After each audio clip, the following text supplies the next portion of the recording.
ਵਾਹਿਗੁਰੂ ਜੀ ਕਾ ਖਾਲਸਾ ਵਾਹਿਗੁਰੂ ਜੀ ਕੀ ਫਤਿਹ। ਸ਼ਲੋਕ ਮਹੱਲਾ ਪਹਿਲਾ। ਪ੍ਰਸ਼ਨ ਹੈ, ਹੇ ਸਤਿਗੁਰੂ ਜੀ, ਸੰਸਾਰ ਨੂੰ ਜੋ ਆਪ ਬ੍ਰਹਮ ਰੂਪ ਕਥਨ ਕਰਦੇ ਹੋ, ਇਸ ਵਿੱਚ ਸੱਚ ਨਿਸ਼ਚੈ ਕਿਵੇਂ ਕਰੀਏ? ਕਿਉਂਕਿ ਸਾਰੇ ਸੂਰਜ, ਆਕਾਸ਼ ਆਦਿ ਅਲੱਗ-ਅਲੱਗ ਦਿਸ ਰਹੇ ਹਨ।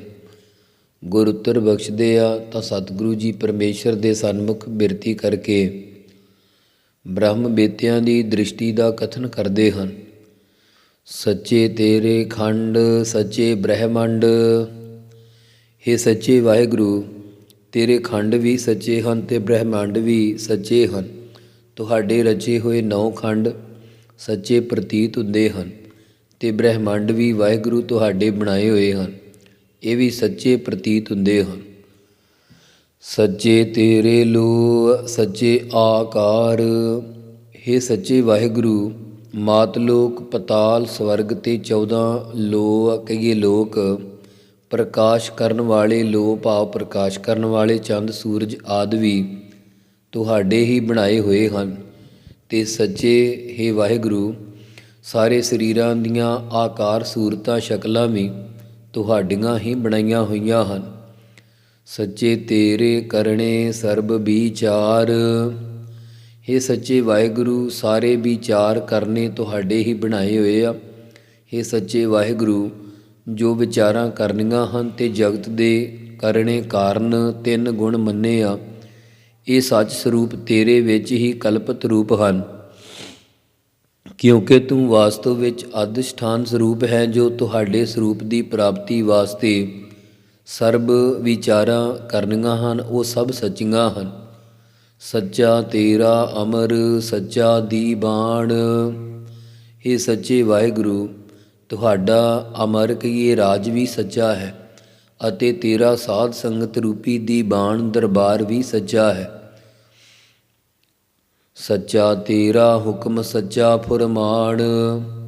ਹੇ ਵਾਹਿਗੁਰੂ, ਤੁਹਾਡਾ ਹੁਕਮ ਵੀ ਸੱਚਾ ਹੈ ਅਤੇ ਜਿਹੜਾ ਤੇਰਾ ਗੁਰਾਂ ਦੁਆਰਾ ਸ੍ਰਿਸ਼ਟੀ ਦੇ ਆਧਾਰ ਵਾਸਤੇ ਹੁਕਮ ਫਰਮਾਉਣਾ ਹੈ, ਇਹ ਵੀ ਸੱਚਾ ਹੈ। ਜਿਹੜਾ ਨਾਮ ਦਾ ਜਪਣਾ ਹੈ, ਇਹ ਤੇਰਾ ਹੁਕਮ ਵੀ ਸੱਚਾ ਹੈ ਅਤੇ ਨਾਮ ਦੀ ਵਿਆਖਿਆ ਰੂਪ ਫਰਮਾਉਣ ਕਰਨ ਵਾਲੇ ਸੰਤ ਭਗਤ ਵੀ ਸੱਚੇ ਹਨ।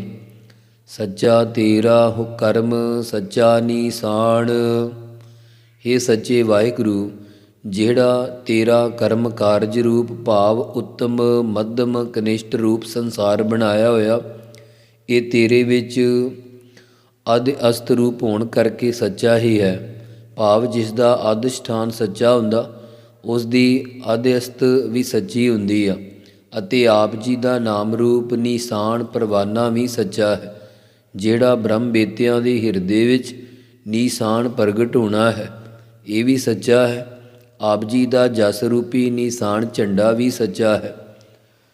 ਸੱਚੇ ਤੁਧ ਆਖੈ ਲੱਖ ਕਰੋੜ।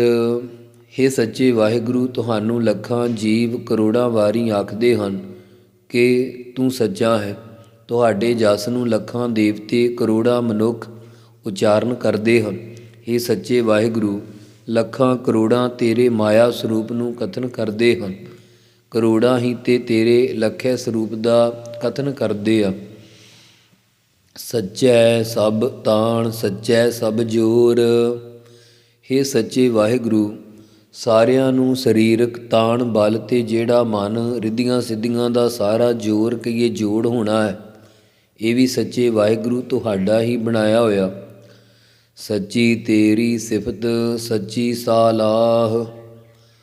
ਹੇ ਸੱਚੇ ਪਰਮੇਸ਼ਰ, ਜਿਹੜੀ ਤੁਹਾਡੀ ਇਕੱਲੇ ਬੈਠ ਕੇ ਭਗਤੀ ਕਰਨੀ ਹੈ, ਸਿਫਤ ਸਲਾਹ ਸ਼ਲਾਘਾ ਵੀ ਸੱਚੀ ਹੈ।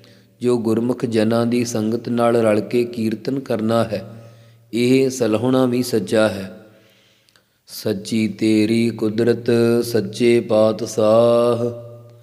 ਹੇ ਸੱਚੇ ਵਾਹਿਗੁਰੂ, ਤੁਹਾਡੀ ਕੁਦਰਤ ਸ਼ਕਤੀ ਵੀ ਸੱਚੀ ਹੈ ਅਤੇ ਆਪ ਹੀ ਸੱਚੇ ਪਾਤਸ਼ਾਹ ਪਾਤ ਕਹੀਏ ਤਖਤ ਸਰੂਪ ਦੇ ਸਾਹ ਮਾਲਕ ਹੋ, ਭਾਵ ਸਰੂਪ ਰੂਪੀ ਤਖਤ ਦੇ ਮਾਲਕ ਹੋ। ਨਾਨਕ ਸੱਚ ਧਿਆਇਨ ਸੱਚ। ਸਤਿਗੁਰੂ ਜੀ ਕਥਨ ਕਰਦੇ ਹਨ ਕਿ ਹੇ ਸੱਚੇ ਵਾਹਿਗੁਰੂ, ਜਿਹੜੇ ਆਪ ਜੀ ਦੇ ਸੱਚ ਸਰੂਪ ਨੂੰ ਧਿਆਉਂਦੇ ਹਨ, ਉਹ ਤੇਰੇ ਸੱਚ ਸਰੂਪ ਵਿੱਚ ਹੀ ਅਭੇਦ ਹੋ ਜਾਂਦੇ ਆ। ਜੋ ਸੱਚ ਨਿਸ਼ਚੇ ਕਰਕੇ ਵਾਹਿਗੁਰੂ ਤੈਨੂੰ ਧਿਆਉਂਦੇ ਆ, ਉਹਨਾਂ ਨੂੰ ਸੱਚ ਸਰੂਪ ਬ੍ਰਹਮਾਨੰਦ ਦੀ ਪ੍ਰਾਪਤੀ ਹੁੰਦੀ ਹੈ। ਅਤੇ ਜੋ ਮਰ ਜੰਮੇ ਸੋ ਕੱਚਨ ਕੱਚ, ਸੋ ਇਸ ਦਾ ਦੂਸਰਾ ਪਾਠ ਕੱਚ ਨਿਕੱਚ ਵੀ ਹੈ। ਜਿਹੜੇ ਮਨਮੁਖ ਜੰਮਣ ਮਰਨ ਵਾਲਿਆਂ ਦੇਹਾਂ ਦੇਵੀ ਦੇਵਤਿਆਂ ਦਾ ਚਿੰਤਨ ਕਰਦੇ ਆ, ਉਹ ਕੱਚਨ ਕਹੀਏ ਕੱਚਿਆਂ ਤੋਂ ਵੀ ਕੱਚੇ ਆ। ਕੱਚਨ ਕੱਚ ਪਾਠ ਦੂਸਰਾ ਹੈ, ਭਾਵ ਕੱਚਿਆਂ ਤੋਂ ਵੀ ਬਿਲਕੁਲ ਕੱਚੇ ਆ। ਅੱਗੇ ਫਿਰ ਸ਼ੇਖ ਬ੍ਰਹਮ ਕਹਿਣ ਲੱਗਾ ਕਿ ਸਤਿਗੁਰੂ ਜੀ, ਹੋਰਨਾਂ ਦੇਵੀ ਦੇਵਤਿਆਂ ਨਾਲੋਂ ਪਰਮੇਸ਼ਰ ਦੀ ਵਡਿਆਈ ਵੱਡੀ ਕਿਉਂ ਹੈ? ਆਪ ਜੀ ਦੱਸਣਾ ਕਰੋ। ਗੁਰੂ ਉੱਤਰ ਦਿੰਦੇ ਹਨ, ਮਹੱਲਾ ਪਹਿਲਾ। ਵੱਡੀ ਵਡਿਆਈ ਜਾਂ ਵੱਡਾ ਨਾਉ। ਹੇ ਸ਼ੇਖ ਬ੍ਰਹਮ, ਪਰਮੇਸ਼ਰ ਦੀ ਮਹਿਮਾ ਤਾਂ ਵੱਡੀ ਉੱਚੀ ਹੈ, ਜਦ ਕਿ ਕਿਉਂਕਿ ਉਸ ਦਾ ਨਾਮ ਸਾਰਿਆਂ ਤੋਂ ਵੱਡਾ, ਸਾਰੇ ਸਾਧਨਾਂ ਤੋਂ ਜੋ ਪਰਮੇਸ਼ਰ ਦਾ ਨਾਮ ਵੱਡਾ ਹੈ, ਇਸ ਕਰਕੇ ਉਸ ਦੀ ਵਡਿਆਈ ਵੱਡੀ ਹੈ। ਭਾਵ ਨਾਮ ਇਸ ਕਰਕੇ ਵੱਡਾ ਹੈ ਕਿਉਂਕਿ ਜੀਵਾਂ ਨੂੰ ਪਰਮੇਸ਼ਰ ਦੇ ਨਾਲ ਮੇਲ ਦਿੰਦਾ ਹੈ। ਵੱਡੀ ਵਡਿਆਈ ਜਾਂ ਸੱਚ ਨਿਆਉ। ਪਰਮੇਸ਼ਰ ਦੀ ਵਡਿਆਈ ਸ਼ੋਭਾ ਵੱਡੀ ਉੱਚੀ ਹੈ, ਜਦ ਕਿ ਉਹ ਕਿਉਂਕਿ ਪਰਮੇਸ਼ਰ ਸੱਚਾ ਨਿਆਉ ਇਨਸਾਫ ਕਰਦਾ ਹੈ। ਕਿਉਂਕਿ ਹਰ ਕੀ ਵਡਿਆਈ ਵੱਡੀ ਹੈ, ਜਾਂ ਨਿਆਉ ਹੈ ਧਰਮ ਕਾ। ਵੱਡੀ ਵਡਿਆਈ ਜਾਂ ਨਿਹਚਲ ਥਾਉ। ਹੇ ਭਾਈ, ਉਸ ਪਰਮੇਸ਼ਰ ਦੀ ਸਾਰਿਆਂ ਤੋਂ ਵਡਿਆਈ ਸ਼ੋਭਾ ਤਾਂ ਵੱਡੀ ਹੈ, ਉੱਚੀ ਹੈ, ਜਦ ਕਿ ਕਿਉਂਕਿ ਉਸ ਦਾ ਸਰੂਪ ਰੂਪੀ ਥਾਂ ਨਿਹਚਲ ਅਚਲ ਹੈ। ਭਾਵ ਉਹ ਜੰਮਣ ਮਰਨ ਵਿੱਚ ਨਹੀਂ ਆਉਂਦਾ, ਸਦਾ ਇੱਕ ਰਸ ਰਹਿੰਦਾ ਹੈ। ਵੱਡੀ ਵਡਿਆਈ ਜਾਣੈ ਆਲਾਉ।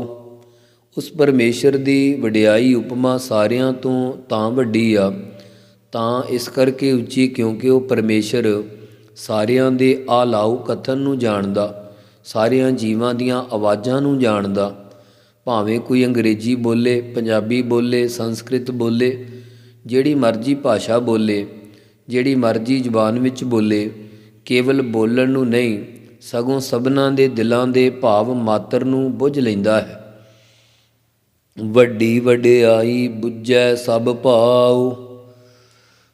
ਪਰਮੇਸ਼ਰ ਦੀ ਵਡਿਆਈ ਮਹਿਮਾ ਤਾਂ ਵੱਡੀ ਆ ਕਿਉਂਕਿ ਸਾਰਿਆਂ ਜੀਵਾਂ ਦੇ ਭਾਵ ਪ੍ਰੇਮ ਨੂੰ ਬੁੱਝੈ ਕਹੀਏ ਬੁੱਝਦਾ ਹੈ। ਇਹ ਪ੍ਰੇਮ ਨਾਲ ਮੈਨੂੰ ਚੇਤੇ ਕਰਦੇ ਆ। ਵੱਡੀ ਵਡਿਆਈ ਜਾਂ ਪੁੱਛ ਨਾ ਦਾਤ। ਉਸ ਪਰਮੇਸ਼ਰ ਦੀ ਸਾਰਿਆਂ ਤੋਂ ਤਾਂ ਵਡਿਆਈ ਸ਼ੋਭਾ ਵੱਡੀ ਉੱਚੀ ਹੈ ਕਿਉਂਕਿ ਉਹ ਪਰਮੇਸ਼ਰ ਕਿਸੇ ਹੋਰ ਨੂੰ ਪੁੱਛ ਕੇ ਜੀਵਾਂ ਨੂੰ ਦਾਤ ਨਹੀਂ ਦਿੰਦਾ। ਜਿਸ ਨੂੰ ਨਾਮ ਦੀ ਦਾਤ ਬਖਸ਼ਿਸ਼ ਕਰ ਦਿੰਦਾ ਹੈ, ਉਸ ਪਾਸੋਂ ਹਿਸਾਬ ਕਿਤਾਬ ਨਹੀਂ ਪੁੱਛਦਾ। ਇਤਨਾ ਵੱਡਾ ਕਿਰਪਾਲੂ ਹੈ, ਇਸ ਕਰਕੇ ਉਸ ਦੀ ਵਡਿਆਈ ਵੱਡੀ ਹੈ। ਵੱਡੀ ਵਡਿਆਈ ਜਾਂ ਆਪੇ ਆਪ।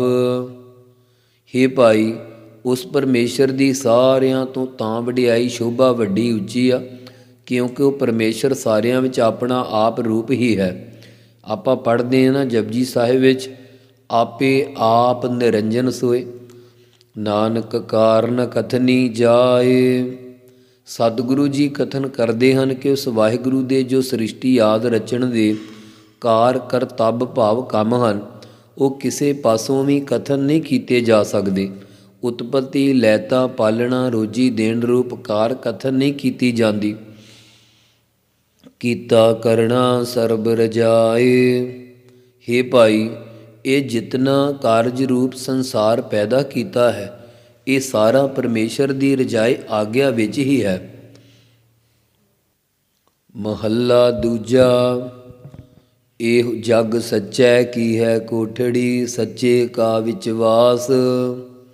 ਹੇ ਭਾਈ, ਵਾਹਿਗੁਰੂ ਵੱਡਾ ਤੇ ਸੰਸਾਰ ਛੋਟਾ ਹੈ, ਇਸ ਕਰਕੇ ਇਹ ਜਗ ਸੰਸਾਰ ਸੱਚੇ ਵਾਹਿਗੁਰੂ ਦੇ ਵਸਣ ਦੀ ਮਾਨੋ ਇੱਕ ਕੋਠੜੀ ਆ, ਜਿਸ ਅੰਦਰ ਉਸ ਸੱਚੇ ਵਾਹਿਗੁਰੂ ਦਾ ਵਾਸ ਕਹੀਏ ਨਿਵਾਸ ਹੈ।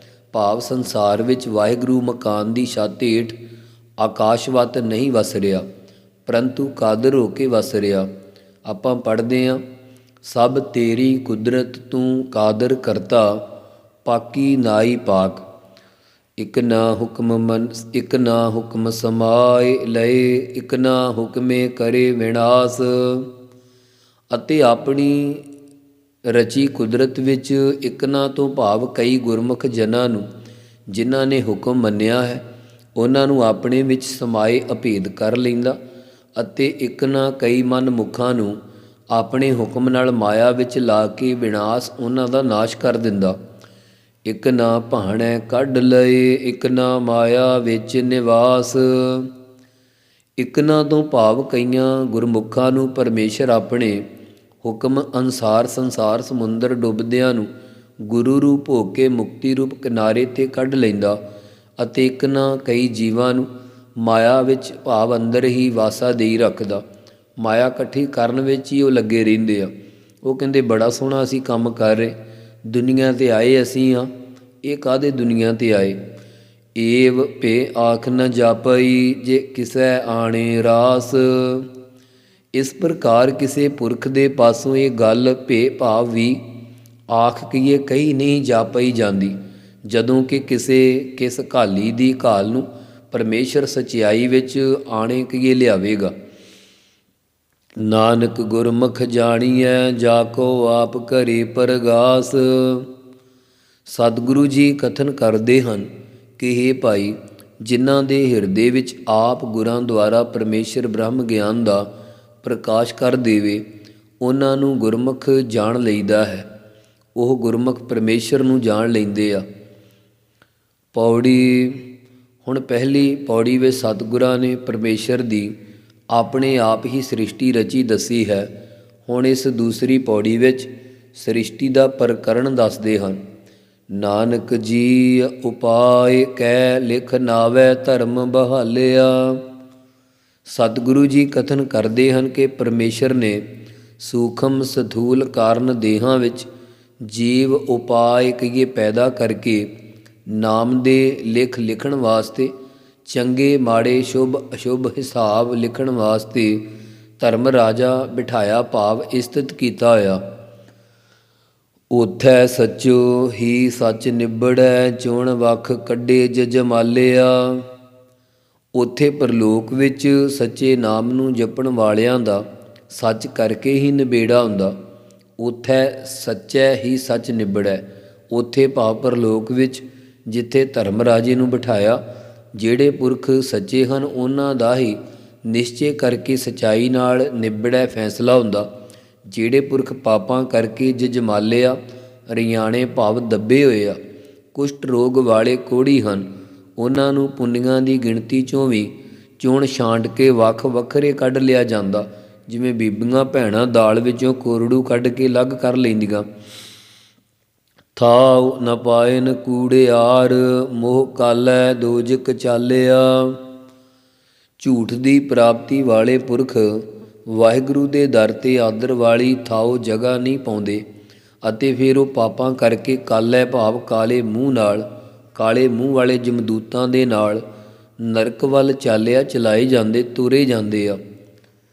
ਤੇਰੈ ਨਾਇ ਰੱਤੇ ਸੇ ਜਿਣ ਗਏ, ਹਾਰ ਗਏ ਸੇ ਠੱਗਣ ਵਾਲਿਆ। ਹੇ ਵਾਹਿਗੁਰੂ, ਜਿਹੜੇ ਪੁਰਖ ਤੁਹਾਡੇ ਨਾਇਕ ਇਹ ਨਾਮ ਵਿੱਚ ਜਿਉਂਦੇ ਰੰਗੇ ਆ, ਉਹ ਸੰਸਾਰ ਤੋਂ ਮਨੁੱਖਾ ਜਨਮ ਜਿੱਤ ਗਏ ਅਤੇ ਜੋ ਜਿਉਂਦੇ ਜੀ ਠੱਗੀਆਂ ਕਰਨ ਵਾਲੇ ਪੁਰਖ ਸਨ, ਉਹ ਅੰਤ ਨੂੰ ਮਨੁੱਖਾ ਜਨਮ ਦੀ ਬਾਜੀ ਹਾਰ ਗਏ। ਲਿਖ ਨਾਵੈ ਧਰਮ ਬਹਾਲਿਆ। ਪਾਪੀਆਂ ਪੁੰਨੀਆਂ ਦਾ ਨਾਮ ਲਿਖਣ ਵਾਸਤੇ, ਚੰਗੇ ਮਾੜੇ ਸ਼ੁਭ ਅਸ਼ੁਭ ਹਿਸਾਬ ਕਿਤਾਬ ਲਿਖਣ ਵਾਸਤੇ ਧਰਮ ਰਾਜਾ ਬਿਠਾ ਦਿੱਤਾ, ਅਸਥਾਪਨ ਕੀਤਾ ਹੋਇਆ ਹੈ ਪਰਮੇਸ਼ਰ ਨੇ। ਸੋ ਦੂਸਰੇ ਸ਼ਲੋਕ ਵਿੱਚ ਸਤਿਗੁਰੂ ਜੀ ਨੇ ਸ਼ੇਖ ਬ੍ਰਹਮ ਦੇ ਨਾਲ ਚਰਚਾ ਕਰਦਿਆਂ ਸੱਚੇ ਅਕਾਲ ਪੁਰਖ ਦੀ ਰਚਨਾ ਨੂੰ ਵੀ ਸੱਚੀ ਦਰਸਾਇਆ ਹੈ। ਖੰਡ ਬ੍ਰਹਿਮੰਡ ਸੱਚੇ ਦੇ ਆਸਰੇ ਕਰਕੇ ਹੀ ਸੱਚੇ ਪ੍ਰਤੀਤ ਹੋ ਰਹੇ ਹਨ, ਕਿਉਂਕਿ ਅਧਿਸ਼ਠਾਨ ਉਸ ਦਾ ਸੱਚਾ ਹੈ ਅਤੇ ਉਸ ਦਾ ਅੱਧ ਅਸਤ ਸੰਸਾਰ ਖੰਡ ਬ੍ਰਹਿਮੰਡ ਹਨ, ਉਸ ਦੇ ਆਸਰੇ ਟਿਕੇ ਹੋਏ ਆ। ਕਿਉਂਕਿ ਆਦਿ ਅਸਤ ਵਸਤੂ ਅਧਿਸ਼ਠਾਨ ਦੇ ਆਸਰੇ ਹੋਇਆ ਕਰਦੀ ਹੈ। ਇਸੇ ਕਰਕੇ ਸੱਚੇ ਕਿਹਾ ਹੈ। ਅਤੇ ਅਧਿਸ਼ਠਾਨ ਸੱਚਾ ਹੋਵੇ ਤਾਂ ਉਸ ਦਾ ਅਧ ਅਸਤ ਵੀ ਇੱਕ ਪੱਖ ਵਿੱਚ ਸੱਚਾ ਹੀ ਕਹਿਲਾਉਂਦਾ ਹੈ। ਇਸ ਪ੍ਰਕਾਰ ਉਸ ਦੀ ਵਡਿਆਈ ਇਤਨੀ ਵੱਡੀ ਹੈ ਕਿ ਉਸ ਦੇ ਵੱਡੇ ਸੱਚੇ ਨਾਮ ਕਰਕੇ ਇਤਿਆਦਿਕ ਗੁਣਾਂ ਨੂੰ ਕਹਿ ਕੇ ਇਹ ਸੰਸਾਰ ਉਸ ਦੀ ਕੋਠੜੀ ਹੈ। ਸੱਚਾ ਵਿੱਚ ਆਪ ਵਸ ਰਿਹਾ ਹੈ। ਧਰਮ ਰਾਜਾ ਜੀਵਾਂ ਦੇ ਕਰਮਾਂ ਧਰਮਾਂ ਦੇ ਹਿਸਾਬ ਕਿਤਾਬ ਲਿਖਣ ਨੂੰ ਬਿਠਾਇਆ ਹੋਇਆ ਹੈ। ਸੋ ਅੱਗੇ ਜੋ ਪ੍ਰਸ਼ਨ ਹੈ, ਹੇ ਸਤਿਗੁਰੂ ਜੀ, ਦੁਨੀਆ ਦੇ ਨਾਦ ਤੇ ਵੇਦ ਆਦਿਕ ਕੀ ਵਸਤੂ ਹਨ? ਸਤਿਗੁਰੂ ਫਰਮਾਉਂਦੇ ਹਨ, ਸ਼ਲੋਕ ਮਹੱਲਾ ਪਹਿਲਾ। ਵਿਸਮਾਦ ਨਾਦ ਵਿਸਮਾਦ ਵੇਦ। ਹੇ ਸ਼ੇਖ ਬ੍ਰਹਮ, ਪਰਮੇਸ਼ਰ ਨੇ ਜੋ ਮਾਇਆ ਦੁਆਰਾ ਅਨੰਤ ਪ੍ਰਕਾਰ ਦੇ ਸਾਜ਼ ਭਾਵ ਵਾਜੇ ਪੈਦਾ ਕੀਤੇ ਆ, ਇਹ ਵਿਸਮਾਦ ਹੁੰਦਾ ਅਸਚਰਜ, ਹੈਰਾਨ ਕਰਨ ਵਾਲੇ। ਅਤੇ ਜੋ ਵੇਦਾਂ ਵਿੱਚ ਕਰਮ ਉਪਾਸ਼ਨਾ ਤੇ ਗਿਆਨ ਕਥਨ ਕੀਤਾ, ਇਹ ਵੀ ਵਿਸਮਾਦ ਅਸਚਰਜ ਰੂਪ ਹੀ ਹੈ। ਵਿਸਮਾਦ ਜੀ ਵਿਸਮਾਦ ਭੇਦ। ਪਰਮੇਸ਼ਰ ਦੇ ਰਚੇ ਸਾਰੇ ਜੀਵ ਵੀ ਵਿਸਮਾਦ ਅਸਚਰਜ ਹੀ ਹਨ। ਅਤੇ ਜਿਹੜਾ ਉਹਨਾਂ ਜੀਵਾਂ ਦੇ ਅੰਦਰ ਉੱਤਮ ਮੱਧਮ ਕਨਿਸ਼ਟ ਅਦਮ ਆਦਿ ਦੇ ਭੇਦ ਅੰਤਰੇ ਹਨ, ਇਹ ਵੀ ਬੜੇ ਵਿਸਮਾਦ ਅਸਚਰਜ ਰੂਪ ਹੀ ਹਨ। ਅਤੇ ਵਿਸਮਾਦ ਰੂਪ ਵਿਸਮਾਦ ਰੰਗ। ਜਿਹੜੇ ਜੀਵਾਂ ਦੇ ਰੂਪ ਆਕਾਰ ਹਨ, ਇਹ ਵੀ ਵਿਸਮਾਦ ਅਸਚਰਜੀ ਹੀ ਹਨ। ਅਤੇ ਇਹਨਾਂ ਦੇ ਵੱਖੋ ਵੱਖਰੇ ਰੰਗ ਵੀ ਵਿਸਮਾਦ ਅਸਚਰਜ ਹਨ। ਵਿਸਮਾਦ ਨਾਂਗੇ ਫਿਰਹਿ ਜੰਤ। ਫਿਰ ਜੰਤ ਜੀਵ ਸ਼੍ਰੇਣੀ ਵਿੱਚੋਂ ਜਾਨਵਰ ਨੰਗੇ ਹੀ ਤੁਰੇ ਫਿਰਦੇ ਹਨ। ਕਈ ਜੀਵ ਧਰਤੀ ਉੱਤੇ ਨੰਗੇ ਹੀ ਤੁਰੇ ਫਿਰਦੇ ਆ, ਇਹ ਵੀ ਬੜੀ ਵਿਸਮਾਦ ਅਸਚਰਜਤਾ ਹੈ। ਵਿਸਮਾਦ ਪੌਣ ਵਿਸਮਾਦ ਪਾਣੀ। ਪੌਣ ਹਵਾ ਦੇ ਵੇਗ ਤੇ ਕੌਤਕ ਵੀ ਵਿਸਮਾਦ ਅਸਚਰਜ ਹਨ। ਅਤੇ ਪਾਣੀ ਜਲ ਦੇ ਭਾਫ ਬਰਫ਼ ਗੜੇ ਤ੍ਰੇੜ ਆਦਿ ਰੂਪ ਦੇ ਕੌਤਕ ਵੀ ਅਸਚਰਜ ਹੀ ਹਨ। ਵਿਸਮਾਦ ਅਗਨੀ ਖੇਡਹਿ ਵਿਡਾਣੀ। ਪਰਮੇਸ਼ਰ ਦੀ ਰਚੀ ਹੋਈ ਅਸਚਰਜ ਖੇਡਾਂ ਨੂੰ ਕਰਨ ਵਾਲੀ ਅੱਗ ਵੀ ਵਿਡਾਣੀ ਕਹੀਏ ਅਸਚਰਜੀ ਆ, ਹੈਰਾਨ ਕਰਨ ਵਾਲੀ ਹੈ।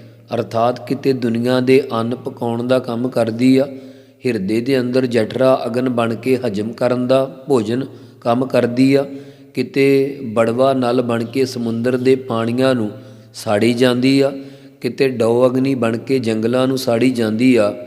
ਆਦਿਕ ਕਈ ਤਰ੍ਹਾਂ ਦੇ ਕੌਤਕ ਤੇ ਖੇਡਾਂ ਅਸਚਰਜੀ ਆ ਅੱਗ ਦੀਆਂ। ਵਿਸਮਾਦ ਧਰਤੀ ਵਿਸਮਾਦ ਪਾਣੀ। ਵਿਸਮਾਦ ਧਰਤੀ ਵਿਸਮਾਦ ਖਾਣੀ। ਧਰਤੀ ਪ੍ਰਿਥਵੀ ਦਾ ਪੇਹਨ ਜਾਮਾ ਚਾਲ, ਇਸ ਦੀਆਂ ਪੈਦਾਵਾਰਾਂ ਫਲ ਫੁੱਲ ਮੇਵੇ ਤੇ ਹੋਰ ਸਮਾਨ ਵਿਸਮਾਦ ਅਸਚਰਜੀ ਆ। ਅਤੇ ਚਾਰ ਖਾਣੀਆਂ ਅੰਡਜ ਜੇਰਜ ਸੇਤਜ ਉਤਭੁਜ ਦੀ ਰਚਨਾ ਵੀ ਬੜੀ ਵਿਸਮਾਦ ਅਸਚਰਜੀ ਆ। ਵਿਸਮਾਦ ਸਾਧ ਲੱਗਹਿ ਪ੍ਰਾਣੀ। ਜਿਹੜੇ ਪ੍ਰਾਣਾਧਾਰੀ ਜੀਵ ਨਾਨਾ ਤਰ੍ਹਾਂ ਦੇ ਸਵਾਦਾਂ ਵਿੱਚ ਲੱਗੇ ਹੋਏ ਆ, ਇਹ ਵੀ ਵਿਸਮਾਦ ਅਸਚਰਜੀ ਆ। ਵਿਸਮਾਦ ਸੰਜੋਗ ਵਿਸਮਾਦ ਵਿਜੋਗ। ਸੰਸਾਰ ਵਿੱਚ ਜੀਵਾਂ ਦੇ ਸੰਜੋਗ ਮੇਲੇ ਹੋ ਰਹੇ, ਇਹ ਵੀ ਵਿਸਮਾਦ ਅਸਚਰਜੀ ਆ। ਅਤੇ ਕਿਤੇ ਵਿਜੋਗ ਵਿਛੋੜੇ ਹੋ ਰਹੇ, ਕੋਈ ਕਹਿਣ ਤੋਂ ਭਾਵ ਵਿਛੜ ਰਿਹਾ, ਕੋਈ ਮਿਲ ਰਿਹਾ, ਇਹ ਵੀ ਪਰਮੇਸ਼ਰ ਦੀ ਰਚਨਾ ਅਸਚਰਜੀ ਆ। ਵਿਸਮਾਦ ਭੁੱਖ ਵਿਸਮਾਦ ਭੋਗ। ਭੁੱਖ ਲੱਗਣੀ, ਭੁੱਖ ਦਾ ਦੁੱਖ ਤੇ ਇਸ ਤੋਂ ਪੈਦਾ ਹੋਏ ਪ੍ਰਯਤਨ ਭਾਲਾਂ ਕਾਢਾਂ ਦੇਖ ਕੇ ਵਿਸਮਾਦ ਅਸਚਰਜ ਹੀ ਹੈ। ਅਤੇ ਭੋਗ ਪਦਾਰਥ ਪ੍ਰਾਪਤ ਹੋਣੇ, ਰਚਨਾ ਵੀ ਵਿਸਮਾਦ ਅਸਚਰਜੀ ਆ। ਵਿਸਮਾਦ ਸਿਫਤ ਵਿਸਮਾਦ ਸਾਲਾਹ। ਪਰਮੇਸ਼ਰ ਦੀ ਉਸਤਤ ਬੰਦਗੀ ਕਰਨੀ ਵੀ ਬੜੀ ਅਸਚਰਜ ਹੈ। ਜਿਹੜੀ ਇਕੱਲੇ ਬੈਠ ਕੇ ਭਗਤੀ ਕਰਨੀ ਸਿਫਤ ਹੈ, ਬਹੁਤਿਆਂ ਨਾਲ ਮਿਲ ਕੇ ਕੀਰਤਨ ਕਰਨਾ ਸਾਲਾਹ ਸ਼ਲਾਘਾ ਹੈ। ਅਤੇ ਜਿਹੜਾ ਸੰਗਤ ਨਾਲ ਮਿਲ ਕੇ ਕੀਰਤਨ ਕਰਨ ਰੂਪ ਸ਼ਲਾਘਾ ਵੀ ਬੜੀ ਅਸਚਰਜ ਹੈ। ਵਿਸਮਾਦ ਉੱਜੜ ਵਿਸਮਾਦ ਰਾਹ। ਸੰਸਾਰ ਰੂਪੀ ਉੱਜੜ ਜੰਗਲ ਬੀਆਬਾਨ ਵੀ ਬੜਾ ਅਸਚਰਜ ਹੈ। ਭਗਤੀ ਰੂਪ ਰਾਹ ਰਸਤਾ ਵੀ ਅਸਚਰਜ ਰੂਪ ਹੈ। ਵਿਸਮਾਦ ਨੇੜੈ ਵਿਸਮਾਦ ਦੂਰ। ਜਿਹੜਾ ਨਜ਼ਦੀਕ ਪ੍ਰਤੀਤ ਨੇੜੇ ਹੋਣਾ, ਇਹ ਵੀ ਬੜਾ ਅਸਚਰਜ ਹੈ। ਅਤੇ ਜਿਹੜਾ ਦੂਰ ਪ੍ਰਤੀਤ ਹੋ ਰਿਹਾ, ਇਹ ਵੀ ਅਸਚਰਜ ਹੈ। ਖੁਰਦਬੀਨ ਨਾਲ ਨੇੜੇ ਵੇਖ ਲੈਣਾ ਤੇ ਦੂਰਬੀਨ ਨਾਲ ਦੂਰ ਵੇਖ ਲੈਣਾ ਵੀ ਬੜਾ ਅਚਰਜ ਹੀ ਹੈ। ਵਿਸਮਾਦ ਦੇਖੈ ਹਾਜ਼ਰਾ ਹਜੂਰ, ਜਿਹੜਾ ਹਾਜ਼ਰਾ ਹਜੂਰ ਨੇੜੇ ਤੋਂ ਨੇੜੇ ਵੇਖਣਾ ਇਹ ਵੀ ਬੜਾ ਅਚਰਜ ਰੂਪ ਹੀ ਹੈ। ਵੇਖ ਵਿਡਾਣ ਰਹਿਆ ਵਿਸਮਾਦ, ਜਿਸਨੇ ਪਰਮੇਸ਼ਰ ਦੇ ਵਿਡਾਣ ਅਚਰਜ ਸਰੂਪ ਨੂੰ ਵੇਖਿਆ ਹੈ ਉਹ ਵੇਖਣ ਵਾਲਾ ਵੀ ਅਚਰਜ ਰੂਪ ਹੀ ਹੋ ਰਹਿੰਦਾ ਹੈ। ਨਾਨਕ ਬੁੱਝਣ ਪੂਰੈ ਭਾਗ, ਸਤਿਗੁਰੂ ਜੀ ਕਥਨ ਕਰਦੇ ਹਨ ਕਿ ਜਦੋਂ ਪੂਰਨ ਭਾਗ ਕਰਮ ਹੋਣ ਤਾਂ ਇਹ ਅਚਰਜਤਾ ਦਾ ਬੁੱਝਣ ਸਮਝਣਾ ਹੁੰਦਾ ਹੈ। ਫਿਰ ਸ਼ੇਖ ਬ੍ਰਹਮ ਦਾ ਪ੍ਰਸ਼ਨ, ਸਤਿਗੁਰੂ ਜੀ ਸਾਰਾ ਪਸਾਰਾ ਪੰਜ ਤੱਤਾਂ ਦਾ ਜੜ ਹੈ, ਇਸ ਦੇ ਵਿੱਚ ਦਿਸਦਾ ਤੇ ਸੁਣਦਾ ਕਿਵੇਂ ਹੈ? ਗੁਰ ਉੱਤਰ ਦਿੰਦੇ ਹਨ, ਮਹੱਲਾ ਪਹਿਲਾ। ਕੁਦਰਤ ਦਿਸੈ ਕੁਦਰਤ ਸੁਣੀਐ ਕੁਦਰਤ ਭਉ ਸੁਖ ਸਾਰ। ਹੇ ਸ਼ੇਖ ਬ੍ਰਹਮ, ਕੁਦਰਤ ਪਰਮੇਸ਼ਰ ਦੀ ਸ਼ਕਤੀ ਦੁਆਰਾ ਹੀ ਨੇਤਰਾਂ ਨਾਲ ਦਿਸਦਾ ਹੈ। ਕੁਦਰਤ ਪਰਮੇਸ਼ਰ ਦੀ ਸ਼ਕਤੀ ਨਾਲ ਹੀ ਕੰਨਾਂ ਦੁਆਰਾ ਸ਼ਬਦ ਸੁਣੀਦਾ ਹੈ ਤੇ ਕੁਦਰਤ ਪਰਮੇਸ਼ਰ ਦੀ ਸ਼ਕਤੀ ਦਾ ਭਉ ਡਰ ਪਿਆ ਹੀ ਸਾਰ ਸ੍ਰੇਸ਼ਟ ਸੁਖ ਪ੍ਰਾਪਤ ਹੁੰਦਾ ਹੈ। ਕੁਦਰਤ ਪਾਤਾਲੀ ਆਕਾਸੀ ਕੁਦਰਤ ਸਰਬ ਆਕਾਰ। ਕੁਦਰਤ ਕਹੀਏ ਪਰਮੇਸ਼ਰ ਦੀ ਸ਼ਕਤੀ ਨਾਲ ਹੀ ਪਤਾਲਾਂ ਦਾ ਤੇ ਆਕਾਸੀ ਆਕਾਸ਼ਾਂ ਦਾ ਗਿਆਨ ਹੁੰਦਾ ਹੈ। ਸਰਬ ਸਾਰੇ ਆਕਾਰ ਬ੍ਰਹਮਾ ਵਿਸ਼ਨੂੰ ਸ਼ਿਵ ਜੀ ਆਦਿ ਪਰਮੇਸ਼ਰ ਦੀ ਸ਼ਕਤੀ ਨਾਲ ਹੀ ਬਣੇ ਹੋਏ ਹਨ। ਕੁਦਰਤ ਵੇਦ ਪੁਰਾਣ ਕਤੇਬਾ ਕੁਦਰਤ ਸਰਬ ਵਿਚਾਰ। ਕੁਦਰਤ ਪਰਮੇਸ਼ਰ ਦੀ ਸ਼ਕਤੀ ਨਾਲ ਹੀ ਚਾਰੇ ਸਾਮ ਰਿਗ ਜਜਰ ਅਥਰਬਣ ਇਹ ਵੇਦ 18 ਪੁਰਾਣ ਚਾਰੇ ਅੰਜੀਲ ਤੌਰੇਤ ਤੇ ਜੰਬੂਰ ਕੁਰਾਨ ਕਤੇਬਾਂ ਆਦਿਕ ਬਣੇ ਹਨ। ਕੁਦਰਤ ਪਰਮੇਸ਼ਰ ਦੀ ਸ਼ਕਤੀ ਨਾਲ ਹੀ ਜੀਵ ਸਾਰੀ ਵਿਚਾਰ ਦਾ ਵਿਚਾਰਵਾਨ ਬਣਦਾ ਹੈ। ਕੁਦਰਤ ਖਾਣਾ ਪੀਣਾ ਕੁਦਰਤ ਖਾਣਾ ਪੀਣਾ ਪਹਿਨਣ ਕੁਦਰਤ ਸਰਬ ਪਿਆਰ। ਕੁਦਰਤ ਕਹੀਏ ਪਰਮੇਸ਼ਰ ਦੀ ਸ਼ਕਤੀ ਨਾਲ ਹੀ ਜੀਵ ਅਨੇਕਾਂ ਤਰ੍ਹਾਂ ਦਾ ਖਾਣਾ ਪੀਣਾ ਤੇ ਅਨੇਕਾਂ ਤਰ੍ਹਾਂ ਦਾ ਪਹਿਨਣ ਪਹਿਰਾਵਾ ਪਹਿਨਦਾ ਅਤੇ ਕੁਦਰਤ ਪਰਮੇਸ਼ਰ ਦੀ ਸ਼ਕਤੀ ਨਾਲ ਹੀ ਜੀਵਾਂ ਦਾ ਪਰਸਪਰ ਸਾਰਾ ਪਿਆਰ ਹੈ। ਕੁਦਰਤ ਜਾਤੀ ਜਿਨਸੀ ਰੰਗੀ ਕੁਦਰਤ ਜੀ ਜਹਾਨ। ਖੱਤਰੀ ਬ੍ਰਾਹਮਣ ਸ਼ੂਦਰ ਵੈਸ਼ ਇਤਿਆਦਿਕ ਜਾਤਾਂ ਜਿਨਸੀ ਜਿਨਸਾਂ ਊਂਠ ਘੋੜੇ ਖੱਚਰ ਆਦਿ ਤੇ ਵੱਖੋ ਵੱਖਰੇ ਕਾਲਾ ਪੀਲਾ ਨੀਲਾ ਆਦਿ ਰੰਗ ਵੀ ਇਹ ਕੁਦਰਤ ਪਰਮੇਸ਼ਰ ਦੀ ਸ਼ਕਤੀ ਕਰਕੇ ਹੀ ਹਨ ਅਤੇ ਪਰਮੇਸ਼ਰ ਦੀ ਸ਼ਕਤੀ ਕਰਕੇ ਹੀ ਸਾਰੇ ਜਹਾਨ ਸੰਸਾਰ ਦੇ ਜੀਵ ਬਣੇ ਹਨ। ਕੁਦਰਤ ਨੇਕੀਆ ਕੁਦਰਤ ਬਦੀਆ ਕੁਦਰਤ ਮਾਨ ਅਭਿਮਾਨ। ਪਰਮੇਸ਼ਰ ਦੀ ਸ਼ਕਤੀ ਨਾਲ ਹੀ ਨੇਕੀ ਵਾਲੇ ਪੁਰਖ ਜਾਣੀਦੇ। ਕੁਦਰਤ ਪਰਮੇਸ਼ਰ ਦੀ ਸ਼ਕਤੀ ਨਾਲ ਹੀ ਵਧੀਆ ਮੰਦ ਕਰਮ ਵਾਲੇ ਪੁਰਖ ਜਾਣੀਦੇ ਆ ਤੇ ਪਰਮੇਸ਼ਰ ਦੀ ਸ਼ਕਤੀ ਨਾਲ ਹੀ ਮਾਣ ਸਤਿਕਾਰ ਹੋਣਾ ਅਭਿਮਾਨ ਹੰਕਾਰ ਹੋਣਾ ਜਾਣੀਦਾ। ਕੁਦਰਤ ਪੌਣ ਪਾਣੀ ਬਹਿ ਸੰਤਰ ਕੁਦਰਤ ਧਰਤੀ ਖਾਕ। ਪੌਣ ਹਵਾ ਪਾਣੀ ਜਲ ਬਹਿ ਸੰਤਰ ਅਗਨੀ ਸਭ ਕੁਦਰਤ ਪਰਮੇਸ਼ਰ ਦੀ ਸ਼ਕਤੀ ਕਰਕੇ ਹੀ ਬਣੇ ਆ। ਖਾਕ ਮਿੱਟੀ ਰੂਪ ਧਰਤੀ ਪ੍ਰਿਥਵੀ ਵੀ ਜਿਹੜੇ ਖਾਕ ਖਾ ਆਕਾਸ਼ ਆਦਿਕ ਕੋ ਨਾਮ ਕਰੇ ਹੋਏ ਆ ਇਹ ਸਭ ਕੁਦਰਤ ਪਰਮੇਸ਼ਰ ਦੀ ਸ਼ਕਤੀ ਕਰਕੇ ਹੀ ਹਨ। ਸਭ ਤੇਰੀ ਕੁਦਰਤ ਤੂੰ ਕਾਦਰ ਕਰਤਾ ਪਾਕੀ ਨਾਈ ਪਾਕ। ਸਾਰੀ ਪਰਮੇਸ਼ਰ ਤੁਹਾਡੀ ਹੀ ਕੁਦਰਤ ਸ਼ਕਤੀ ਹੈ। ਤੂੰ ਹੀ ਕਾਦਰ ਕੁਦਰਤ ਦਾ ਮਾਲਕ ਹੈ ਤੇ ਸਾਰੇ ਸਰੀਰ ਨੂੰ ਕਰਤਾ ਰਚਣ ਵਾਲਾ ਹੈ। ਤੁਹਾਡੀ ਨਾਈ ਕਹੀਏ ਮਹਿਮਾ ਵੀ ਪਾਕੀ ਕਹੀਏ ਪਵਿੱਤਰ ਹੈ ਤੇ ਤੂੰ ਵੀ ਪਾਕ ਪਵਿੱਤਰ ਹੈ। ਨਾਨਕ ਹੁਕਮੈ ਅੰਦਰ ਵੇਖੈ ਵਰਤੈ ਤਾਕੋ ਤਾਕ। ਸਤਿਗੁਰੂ ਜੀ ਕਥਨ ਕਰਦੇ ਹਨ ਕਿ ਸਾਰੀ ਸ੍ਰਿਸ਼ਟੀ ਨੂੰ ਹੁਕਮ ਦੁਆਰਾ ਰਚ ਕੇ ਸਾਰਿਆਂ ਨੂੰ ਵੇਖ ਰਿਹਾ ਹੈ। ਸਾਰਿਆਂ ਨੂੰ ਹੁਕਮ ਦੇ ਅੰਦਰ ਭਾਵ ਵਿੱਚ ਰੱਖ ਕਰਕੇ ਵੇਖਦਾ ਹੈ ਅਤੇ ਸਾਰਿਆਂ ਦੇ ਅੰਦਰ ਤਾਕੋ ਤਾਕ ਇੱਕੋ ਇੱਕ ਆਪ ਹੀ ਵਰਤ ਰਿਹਾ ਹੈ। ਸਾਰਿਆਂ ਦੀ ਅੰਦਰਲੀ ਤਾਕਤ ਨੂੰ ਤੱਕਣ ਵਾਲਾ ਇੱਕੋ ਇੱਕ ਪਰਮੇਸ਼ਰ ਹੀ ਹੈ। ਪੌੜੀ ਆਪੀਨੈ ਭੋਗ ਭੋਗ ਕੈ ਹੋਏ ਭਸ ਮੜ ਭੌਰ ਸਿਧਾਇਆ। ਆਪੀਨੈ ਕਹੀਏ ਪੈਰ 'ਚ ਹਲੰਤ ਲੱਗੀ ਨੰਨੇ ਦੇ ਨਾਲ ਦੁਲਾਵਾਂ ਹਨ ਥੋੜ੍ਹਾ ਜਿਹਾ ਕੱਸ ਕੇ ਬੋਲਣਾ ਆ ਪੀਨਾ। ਆਪਣੇ ਆਪ ਹੀ ਜੀਵਾਂ ਨੇ ਭੋਗਾਂ ਨੂੰ ਭੋਗ ਮਾਣ ਕੇ ਕਰਕੇ ਅੰਤ ਨੂੰ ਜਦੋਂ ਪਰਾਲਬਧ ਪੂਰੀ ਹੋਈ ਤੋਂ ਮੌਤ ਆ ਗਈ ਤਾਂ ਸਰੀਰ ਭਸਮੜ ਸੁਆਹ ਦੀ ਢੇਰੀ ਭਾਵ ਸੁਆਹ ਦਾ ਮੜਾ ਹੋ ਗਿਆ ਤੇ ਭੌਰ ਜੀਵ ਆਤਮਾ ਪ੍ਰਲੋਕ ਨੂੰ ਸਿਧਾਇਆ ਚੱਲ ਪਿਆ। ਵੱਡਾ ਹੋਆ ਦੁਨੀਦਾਰ ਗਲ ਸੰਗਲ ਘੱਤ ਚਲਾਇਆ। ਜੋ ਦੁਨੀਆ ਵਿੱਚ ਮਾਇਆ ਨੂੰ ਰੱਖਣ ਵਾਲਾ ਵੱਡਾ ਦੁਨੀਆਦਾਰ ਬਣਿਆ ਹੋਇਆ ਸੀ, ਅੰਤ ਨੂੰ ਸੂਖਮ ਸਰੀਰ ਦੇ ਤਾਈਂ ਗਲ ਵਿੱਚ ਔਗਣਾ ਰੂਪੀ ਸੰਗਲ ਜੰਜੀਰ ਘੱਤ ਪਾ ਕੇ ਪ੍ਰਲੋਕ ਨੂੰ ਚਲਾਇਆ ਤੋਰ ਲਿਆ। ਅੱਗੇ ਕਰਨੀ ਕੀਰਤ ਵਾਚੀਐ ਬਹਿ ਲੇਖਾ ਕਰ ਸਮਝਾਇਆ। ਅੱਗੇ ਪ੍ਰਲੋਕ ਵਿੱਚ ਜੀਵ ਦੇ ਕਰਮਾਂ ਦੀ ਕਰਨੀ ਕਮਾਈ ਅਨੁਸਾਰ ਵਡਿਆਈ ਵਾਚੀਐ ਪੜ੍ਹੀ ਦੀ ਭਾਵ ਵਾਚੀ ਜਾਂਦੀ ਆ, ਅਰਥਾਤ ਸ਼ੁਭ ਅਸ਼ੁਭ ਪੜ੍ਹ ਕੇ ਚਿੱਤਰ ਗੁਪਤ ਸੁਣਾਉਂਦਾ ਹੈ। ਉਸ ਰੂਹ ਨੂੰ ਧਰਮ ਰਾਜਾ ਬਿਠਾ ਕੇ ਚੰਗੀ ਤਰ੍ਹਾਂ ਲਿਖਿਆ ਹੋਇਆ ਹਿਸਾਬ ਕਰਕੇ ਸਮਝਾ ਦਿੰਦਾ ਕਿ ਇੰਨੇ ਤੂੰ ਇਸ ਜਨਮ ਵਿੱਚ ਪੁੰਨ ਤੇ ਇਤਨੇ ਪਾਪ ਕੀਤੇ ਆ, ਚੰਗੀ ਕਰਨੀ ਕਰਕੇ ਨਹੀਂ ਆਇਆ, ਜਿਸ ਕਰਕੇ ਥਾਉ ਨਾ ਹੋਵੀ ਪੌਦੀ ਹੁਣ ਸੁਣੀਐ ਕਿਆ ਰੂ ਆਇਆ। ਹੁਣ ਪੌਦੀ ਕਹੀਏ ਚਰਨ ਦਾਸੀਆਂ ਜੁੱਤੀਆਂ ਪੈਂਦਿਆਂ ਭਾਵ ਦੰਡ ਮਿਲਦਿਆਂ ਨੂੰ ਭੱਜ ਕੇ ਲੁਕਣ ਲਈ ਕੋਈ ਥਾਂ ਜਗ੍ਹਾ ਪ੍ਰਾਪਤ ਨਹੀਂ ਹੁੰਦੀ, ਭਾਵ ਜਗ੍ਹਾ ਨਹੀਂ ਲੱਭਣੀ। ਉਸ ਵੇਲੇ ਜਮਦੂਤ ਕਹਿਣਗੇ ਕਿ ਤੇਰੀ ਰੂਹ ਆਇਆ ਰੋ ਕੇ ਕੀਤੀ ਪੁਕਾਰ ਨੂੰ ਹੁਣ ਅਸੀਂ ਕੀ ਸੁਣੀਏ। ਮਨ ਅੰਧੈ ਜਨਮ ਗਵਾਇਆ। ਇਸ ਪ੍ਰਕਾਰ ਅੰਧੈ ਅਗਿਆਨੀ ਜੀਵ ਨੇ ਵਿਸ਼ਿਆਂ ਪਾਪਾਂ ਦੀ ਸੰਗਤ ਕਰਕੇ ਆਪਣੇ ਮਨੁੱਖਾ ਜਨਮ ਨੂੰ ਬੇਅਰਥ ਹੀ ਗਵਾ ਲਿਆ ਹੈ। ਸੋ ਸਤਿਗੁਰੂ ਇੱਥੋਂ ਤੱਕ ਕਿਰਪਾ ਕੀਤੀ ਹੈ। ਬਾਕੀ ਦੀ ਵਿਚਾਰ ਆਪਾਂ ਕੱਲ੍ਹ ਵਾਲੀ ਲੜੀਵਾਰ ਵਿਚਾਰ ਦੇ ਵਿੱਚ ਕਰਾਂਗੇ। ਵਾਹਿਗੁਰੂ ਵਾਹਿਗੁਰੂ ਵਾਹਿਗੁਰੂ ਵਾਹਿਗੁਰੂ ਵਾਹਿਗੁਰੂ ਵਾਹਿਗੁਰੂ ਵਾਹਿਗੁਰੂ ਵਾਹਿਗੁਰੂ ਵਾਹਿਗੁਰੂ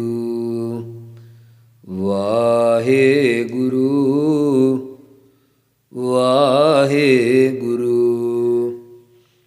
ਵਾਹਿਗੁਰੂ ਵਾਹਿਗੁਰੂ ਵਾਹਿਗੁਰੂ ਵਾਹਿਗੁਰੂ। ਵਾਹਿਗੁਰੂ ਜੀ ਕਾ ਖਾਲਸਾ, ਵਾਹਿਗੁਰੂ ਜੀ ਕੀ ਫਤਿਹ।